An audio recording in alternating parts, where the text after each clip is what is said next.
last month, the actress' other half Scott, 55, spoke out on her health, saying their condition had slowly deteriorated since her 80th birthday last August.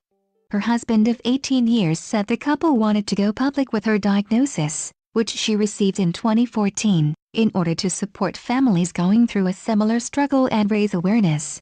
Giving an update on Dame Barbara's struggle with the degenerative disease, ex-EastEnders star Rita Simons, who played her on-screen niece Roxy Mitchell, has now spoken out about her friend, saying she has had a real dip recently. From what her husband Scott Mitchell said to me, she has had a real dip lately, she told the Daily Star. What is Alzheimer's? Signs and symptoms of disease Barbara Windsor was diagnosed with. What I have seen is more confusion, which is really devastating to watch because she always had her marbles together and was always the life and soul of the room. It's an incredibly sad thought that my Auntie Peggy, which is what I've always called Barbara, isn't herself, she said. According to 41-year-old actress Rita, the Peggy Mitchell star had been dealing with some dark days but had also had more positive moments. She told the publication Scott had spoken about her good days, praising, "Scott is doing an amazing job. I don't know what she would do without Scott." Scott previously revealed Dame Barbara feels a kind of shame about her Alzheimer's, telling The Sun, "There's a vulnerability there and I keep telling her, no one will think you're silly for having this.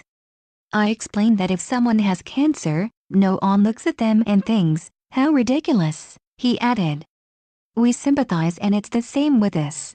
Last week, her EastEnders co-star Ross Kemp, who played her son on the BBC soap, shared a sweet picture with his on-screen mother when he went to her house for a visit. "Visiting my lovely Barwhoops, I mean Dame Barbara Windsor, sick," he captioned the upload, which he shared with his 142,000 Instagram followers. The 53-year-old later opened up on the visit on Good Morning Britain, saying, "I went round for a cup of tea and I was there for 3 hours. Her and Scott have been amazing and they've really helped to raise awareness.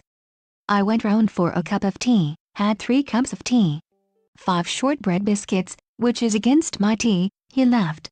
"But that's how she is and when she walks in, she's on. When I went round it was like seeing my second mum, she's just great."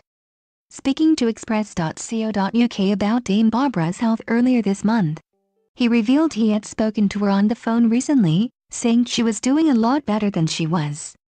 "I have to say I am really proud of her and Scott. They are both really close friends of mine. I am really proud of both of them, the fact that they were open about it, and I think because they've been open and they're talking about it, hopefully it will take some of the stigma away and will encourage other people to talk about it," he said. "I think she honestly feels received." Her and Scott. Dame Barbara famously appeared in several carry-on films in the 60s and 70s and played the Queen Vic's landlady from 1994 until her exit in 2016. "It's a great thing to do and I'm quite proud of her. I think she has done the right thing." When he broke the news of her condition, Scott told The Sun, "When the doctor told us, she began crying then held it back, stretched her hand out to me and mouthed, 'I'm so sorry.'" He also revealed how Dame Barbara sometimes forgets they are married. She'll look at her wedding ring and say, "Are we married?" "But that's the thing about this cruel disease, isn't it?" he said. "She's not frightened of me, so I'm thankful for that."